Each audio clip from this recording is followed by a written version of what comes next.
Hello and welcome. आप देख रहे हैं गुड रिटर्न्स। मैं हूं आपके साथ अर्णिमा द्विवेदी। देखिए, ग्लोबल टेंशंस बरकरार हैं।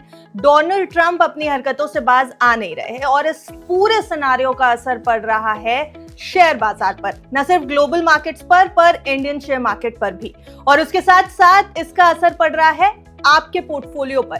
इसलिए पोर्टफोलियोज का अब क्या करना चाहिए, मार्केट में पैसा कैसे लगाना चाहिए और क्या म्यूचुअल फंड्स आपको बेहतर रिटर्न्स दे सकते हैं, ये सब कुछ आज इस वीडियो में डिस्कस करेंगे। हमारे साथ पंकज मटपाल जी है। सर नमस्कार। नमस्कार, thank you very much for inviting me on the show. Sir it is always a pleasure to invite you on the show. लेकिन अभी मार्केट की हालत थोड़ी सी खस्ता हाल नजर आ रही है। बहुत वॉलेटाइल बाजार है इस समय।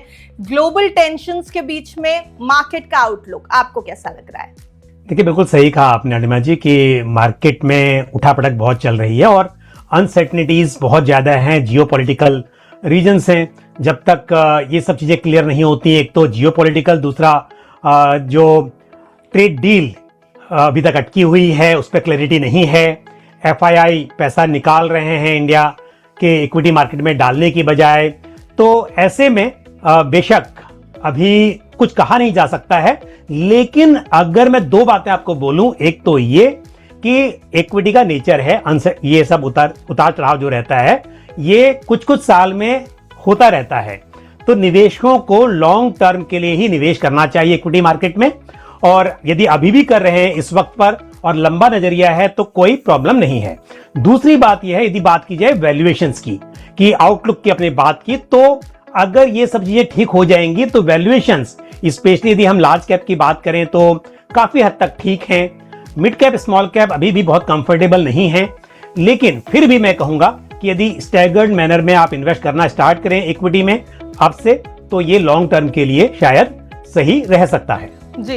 यानी कि नजरिया लॉन्ग टर्म का ही रखें अगर हम इक्विटी मार्केट में जा रहे हैं तो। सर कुछ आंकड़े आपके सामने रखूंगी और अपने व्यूअर्स के सामने भी रखूंगी। एम्फी का डेटा आया और लास्ट मंथ का अगर डेटा देखा जाए तो रिकॉर्ड एसआईपी नंबर्स हैं। 31,000 करोड़ रुपए की एसआईपी इनफ्लो आया है, 31,000 करोड़ दिसंबर 2025 में। लेकिन यहां पर एक जो देखने वाली बात है वो है इक्विटी के म्यूचुअल फंड्स का इनफ्लो, जो कि कम हो गया है। नेट इनफ्लो में 6% की गिरावट है, 6% गिरा है। 28,054 करोड़ रुपए का इनफ्लो आया। नवंबर में यही इनफ्लो 29,911 करोड़ का था। उसके अलावा अगर हम देखें फ्लेक्सी कैप के नंबर भी आपके सामने रखती हूँ सर, 10,019 करोड़ और गोल्ड ईटीएफ्स में 11,647 करोड़ का रिकॉर्ड इनफ्लो।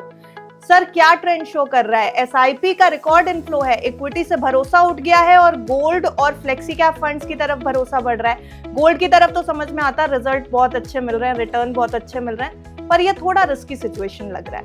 देखिए, एक एक करके मैं सारे जवाब देता हूं आपके सवालों के। पहली बात, आपने कहा कि क्या इक्विटी से भरोसा उठ गया है। ये हमेशा देखा है हमने कि रिसेंसी बायस होता है कि इन्वेस्टर्स अक्सर जो रिसेंट में हुआ है उसे चेस करने की कोशिश करते हैं। हमने देखा कि 2022 में, 2023 में जब स्मॉल कैप की परफॉर्मेंस बहुत ही अच्छी थी तो निवेशकों का पूरा पैसा स्मॉल कैप में जा रहा था। वो हुई मार्केट कैप की बात। अभी एसेट की बात करें तो हमने देखा कि गोल्ड और सिल्वर में बहुत अच्छे रिटर्न्स दिखाई दे रहे हैं, तो निवेशक इक्विटी से पैसा निकाल कर या कम इन्वेस्ट करके गोल्ड में ज्यादा इन्वेस्ट कर रहे हैं। तो ये एक बायस होता है। अक्सर देखा जाता है कि इन्वेस्टर्स ट्रेंड फॉलो करते हैं, जो कि सही नहीं है। क्योंकि अक्सर क्या होता है, जब अगर आपको लास्ट ईयर आपने मतलब 2025 की शुरुआत में गोल्ड में इन्वेस्ट किया होता तो आज आप अच्छे खासे प्रॉफिट में होते। तब तो आपने किया नहीं, मतलब या कम किया, और अब जब वो हो गया है, रिटर्न्स दिखाई दे रहे हैं, तब आप एंट्री कर रहे हो। तो ये चीजें रिस्की हो जाती हैं, पर इन्वेस्टर्स अक्सर ऐसा करते हैं। बट मैं दूसरी बात कहूंगा, जो आपने कहा इक्विटी पे भरोसा तो बिल्कुल बना हुआ है। और ये इसके लिए क्योंकि आप देखिए एसआईपी के नंबर जो आपने कहा, एसआईपी कौन करता है? अक्सर रिटेल इन्वेस्टर्स। तो यदि छोटे investors, retail investors SIP continue कर रहे हैं, पैसा और बढ़ा रहे हैं, तो मतलब छोटे निवेशक, रिटेल निवेशक, उनका भरोसा इक्विटी मार्केट पर पूरा है। अब वो जो बड़े इन्वेस्टर्स हैं वो पैसा निकाल रहे हैं, एफआईआई पैसा निकाल रहे हैं, वो अपनी जगह पर है। पर अब मुझे ऐसा लगता है कि जो निवेशक पहले फिक्स डिपॉजिट या आरडी या इस तरह के प्रोडक्ट्स में रेगुलर इन्वेस्ट करते थे, वो अब एसआईपी की तरफ आ रहे हैं। जी सर, लेकिन फिर यहाँ पर एक चीज और मेंशन मैंने करी थी, फ्लेक्सी कैप फंड्स, उसके ऊपर क्या नजरिया रहेगा? रिकॉर्ड इनफ्लो यहाँ भी आया है, 10,019 करोड़ का रिकॉर्ड इनफ्लो आया है, और क्या फ्लेक्सी कैप के साथ साथ और भी कुछ ऐसे फंड्स हैं जो अभी रडार पे रखना चाहिए? बिल्कुल, देखिए फ्लेक्सी कैप और मल्टी एसेट एलोकेशन फंड दो कैटेगरी में बात करूंगा। फ्लेक्सी कैप क्यों? क्योंकि फ्लेक्सी कैप कैटेगरी में फ्लेक्सिबिलिटी होती है, large cap, mid cap, small cap, जहां चाहे वहां फंड मैनेजर्स समय के अनुसार इन्वेस्ट कर सकते हैं। अब क्यों आया ज्यादा? एक तो देखिए फ्लेक्सी कैप कैटेगरी काफी पॉपुलर हो गई है, और साथ ही multi asset allocation fund category भी बहुत पॉपुलर हो गई है, और इसके कारण भी यही है।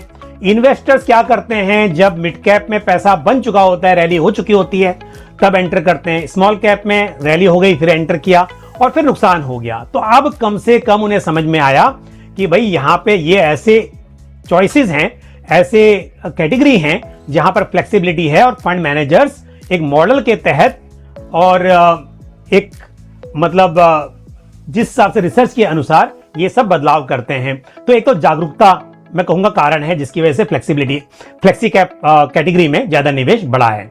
दूसरी बात ट्रेंड, जैसे मैंने कहा, स्मॉल कैप में नुकसान हुआ, मिड कैप में नुकसान हुआ, पर लार्ज कैप में अगर देखेंगे तो वहां पर नुकसान नहीं हुआ, और अधिकतर फ्लेक्सी कैप फंड में लार्ज कैप का एलोकेशन ज्यादा है। यह भी एक वजह रही कि ट्रेंड के हिसाब से, क्योंकि रिटर्न्स वहां पर नेगेटिव नहीं हो रहे थे, तो और निवेशकों ने वहां पर पैसा लगाया। तो एक तो जरूरत, ट्रेंड और साथ में थोड़ी अवेयरनेस, ये सभी कारण रहे कि फ्लेक्सी कैप फंड में ज्यादा पैसा आ रहा है। अब आते हैं इसके बाद इस बात पर कि मैं ईटीएफ में करूं या फिर इंडेक्स फंड में करूं। मान लीजिए गोल्ड की बात कर लेते हैं कि गोल्ड ईटीएफ भी आपके पास और gold fund of fund schemes भी हैं। अब अगर आपके पास डीमैट अकाउंट है और आप सोचते हैं कि मुझे शॉर्ट टर्म में रखना है, अपने हिसाब से बेचना है कभी इस तरह से, क्योंकि ईटीएफ को आप शेयर की तरह ट्रेड कर सकते हैं। और म्यूचुअल फंड्स में क्या होता है कि यहां पर आप जैसे एसआईपी करनी है आपको, तो म्यूचुअल फंड में कर लेंगे। लेकिन अगर मैं कहूं कि एसआईपी करनी है तो म्यूचुअल फंड में ही कीजिए, अगर आप पैसिव की बात कर रहे हैं। और यदि आपको ऐसा है कि थोड़ा पैसा है, लमसम में इन्वेस्ट कर देना है, और आप ये भी सोचते हैं कि दिन, क्योंकि रियल टाइम बेसिस पे बाय कर सकते हैं, तो दिन के किसी समय में लगता है आपको कि समय सही है, दिन में बाद में रेट चेंज हो सकता है, ये चॉइस है, तो आप ईटीएफ भी ले सकते हैं। तो दोनों ही पोर्टफोलियो में रह सकते हैं। इनको या नहीं, बल्कि हम ये कहेंगे कि ये भी और दूसरा भी, मतलब ईटीएफ भी और म्यूचुअल फंड भी, दोनों पोर्टफोलियो में जगह बना सकते हैं। जी सर, एक और फंड है जिसमें इनफ्लो बहुत ज्यादा ड्रॉप हुआ है, नियर अबाउट 50%। सेक्टोरल फंड्स में 49%, अगर मैं एग्जैक्टली फिगर बोलूं तो इनफ्लो ड्रॉप हुआ है। हालांकि थोड़ा सा लोग कॉशियस रहते हैं सेक्टोरल फंड्स और थीमेटिक फंड्स की तरफ जब हम जाते हैं, लेकिन ऐसे निवेशक जो अच्छी थीम्स ढूंढ रहे हैं ऐसे समय में, जब बहुत वॉलेटाइल बाजार है, किस तरीके की थीम्स रडार पर रखनी चाहिए, क्या बेहतर लग रहा है? देखिए, पहली बात मैं कहूंगा कि थीमेटिक फंड, सेक्टोरल फंड, ये सभी इन्वेस्टर्स के लिए नहीं है, क्योंकि अक्सर थीम्स या सेक्टर्स, ये क्या होता है, टाइम पर अच्छा परफॉर्म करते हैं और टाइम पर थीम्स या सेक्टर्स रोटेट होते रहते हैं। तो यदि आपको मार्केट की बहुत समझ नहीं है तो मेरे हिसाब से डाइवर्सिफाइड फंड में ही निवेश करना बेहतर है, एक बात। दूसरी बात ये भी है कि अगर आपको लगता है कि सेक्टर अच्छा करेगा, तो जो फंड मैनेजर है वो भी तो बदलाव करेगा ना। यदि आपने फ्लेक्सी कैप फंड लिया हुआ है या large and mid cap fund लिया हुआ है और फंड मैनेजर को लगता है कि इस टाइम पर ये पर्टिकुलर थीम बेहतर परफॉर्म कर सकती है, तो वो भी तो अपने पोर्टफोलियो में उसका एलोकेशन बढ़ाएंगे। तो एक तरफ तो आपके डाइवर्सिफाइड फंड में वो एलोकेशन बढ़ जाएगा, और ऊपर से आपने भी अलग से थीमेटिक फंड लिया होगा, तो ये रिस्की भी हो सकता है। तो मेरे हिसाब से जो इन्वेस्टर्स बहुत ज्यादा समझते हैं मार्केट को, थीम्स को, और सही समय पे एंट्री कर सकते हैं, एग्जिट कर सकते हैं, उन्हें ही सोचना चाहिए। पर हाँ, आपका सवाल है कि कौन सी थीम, मुझे डिफेंस थीम थोड़ा ठीक लग रही है इस वक्त पर, उसके बारे में सोचा जा सकता है। दूसरी बात, कुछ इस तरह की डिजिटल थीम जो है, मतलब कि जैसे हम बात करें जहां पर क्विक कॉमर्स या फिर इस तरह के ऐप बेस्ड या एग्रीगेटर बेस्ड सर्विसेज इस तरह के स्टॉक्स पोर्टफोलियो में हो, तो डिजिटल इंडिया थीम जिसे हम कह सकते हैं, वो थीम लॉन्ग टर्म के लिए अच्छी लग रही है। बैंकिंग एंड फाइनेंशियल सर्विसेज, ये थीम भी एक पॉजिटिव थीम मानी जा सकती है। जी सर बजट आने वाला है, नया साल भी शुरू हो चुका है। ये ऐसा टाइम होता है जब ज्यादातर कॉलेज स्टूडेंट्स या तो नई नई नौकरियों में एंट्री लेते हैं पास आउट होकर के, या फिर कुछ नए इनकम के सोर्सेज बनते जरूर हैं इस टाइम पे, और इसलिए इन्वेस्टमेंट का अवेयरनेस जो है वो जिस तरीके से अभी बढ़ रहा है, ये बात करनी जरूरी है कि अगर कोई नया निवेश कर रहा हो वॉलेटाइल मार्केट्स के बीच में, किस तरीके से इस नए निवेश को हम परस्यू करें, कहां निवेश करें, कहां पैसा लगाएं, शुरुआत किस तरह के फंड से करें। बिल्कुल, देखिए यदि आपको पैसा बनाना है तो ये बात तो तय है कि इक्विटी में आपको ज्यादा उम्मीद रखनी चाहिए, बट ये भी तय है कि इक्विटी में शॉर्ट टर्म में उतार चढ़ाव की संभावना बनी रहती है। तो यदि आप नए निवेशक हैं और पैसा बनाना चाहते हैं, समय आपके पास कम से कम 5 साल का, तो फ्लेक्सी कैप फंड से आपको शुरुआत करनी चाहिए। लेकिन यदि आपको उतार चढ़ाव से घबराहट होती है, आप नहीं सहन कर पाते, आपको मालूम है कि लॉन्ग टर्म में वो अगर गिरावट आई है तो फिर मार्केट ऊपर भी जाएगा, बट कई बार इन्वेस्टर्स ऐसे होते हैं कि उन्हें भरोसा उनका टूट जाता है, तो फिर ऐसे निवेशकों को मेरी राय है कि आप हाइब्रिड फंड से शुरुआत कीजिए। वहां पर या तो बैलेंस एडवांटेज फंड जो कैटेगरी है, या फिर multi asset allocation fund category, इस तरह के फंड से आप शुरुआत कर सकते हैं। लेकिन एक बात तो तय है कि जहां पर ज्यादा रिटर्न्स की उम्मीद की जाती है वहां पर उतार चढ़ाव का जोखिम भी आपका ज्यादा रहेगा। फ्लेक्सी कैप से लॉन्ग टर्म में आप एक हाइब्रिड के मुकाबले बेहतर रिटर्न्स की उम्मीद कर सकते हैं, लेकिन शॉर्ट टर्म में उतार चढ़ाव भी मल्टी एसेट या फिर बैलेंस एडवांटेज फंड के मुकाबले यहां पर अधिक रह सकता है। तो अपने रिस्क एपेटाइट और टाइम होराइजन के हिसाब से आप डिसाइड कर सकते हैं कि इनमें से किस कैटेगरी में आपको करना चाहिए। जी सर, हमारे पास अलग अलग तरीके के व्यूअर्स क्वेश्चंस भी आते रहते हैं, क्योंकि लोग बहुत कंफ्यूज रहते हैं अपने पोर्टफोलियो को लेकर के। 2 ऐसे सवाल हमने निकाले हैं जो मैं आपसे पूछना चाहती हूँ। पहले एक ले लेते हैं कि हमारे पास एक सवाल आया था, 30-35 साल की उम्र है इन व्यूअर की और निवेश शुरू करना चाहते हैं ताकि रिटायरमेंट अच्छे तरीके से बीत सके, 50-60 साल में जब ये अपनी नौकरी से हटें तो इनका जीवन सही से चल सके। किस तरीके के फंड्स में निवेश करना चाहिए बेहतर रिटायरमेंट प्लानिंग के लिए? देखिए, अगर आप बात करें 30-35 साल का कोई व्यक्ति है और हम इंडिया में देखें कि 60 इयर्स का रिटायरमेंट पीरियड होता है जनरली, 60 इयर्स की एज में यदि आप सर्विस में हैं और खुद का भी काम करते हैं तो कम से कम 60 इयर्स तक तो आप चाहेंगे कि आप एक्टिवली काम करें, तो मतलब 25-30 साल का टाइम आपके हाथ में है, तो बहुत लंबा टाइम है। और ऐसे में आपका निवेश ज्यादा इक्विटी में ही होना चाहिए। 80% तक आपका एलोकेशन इक्विटी में हो तो ये अच्छा रहेगा इन्फ्लेशन को बीट करने के लिए।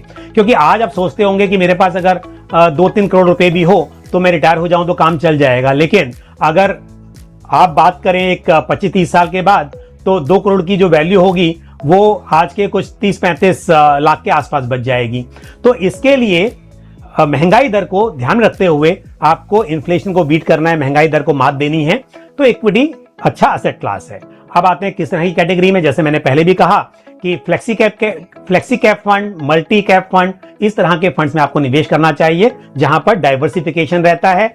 एक ही तरह के मार्केट कैप में ज्यादा कॉन्सेंट्रेशन बनाना शायद रिस्की होगा, तो ऐसे नहीं कि सिर्फ स्मॉल कैप में कर दिया ज्यादा निवेश आपने क्योंकि समय बहुत लंबा है। उसके बजाय आप यदि फ्लेक्सी कैप और multi cap, large and mid cap, इस तरह की कैटेगरी से शुरुआत करेंगे तो ये अच्छा रहेगा। और साथ ही एक बात जरूर ध्यान रखिए कि कितना इकट्ठा करना है ये तो डिपेंड करेगा कि आपकी इनकम कितनी है, कैसा लाइफस्टाइल है, उसी हिसाब से भविष्य की भी आप प्लानिंग करेंगे।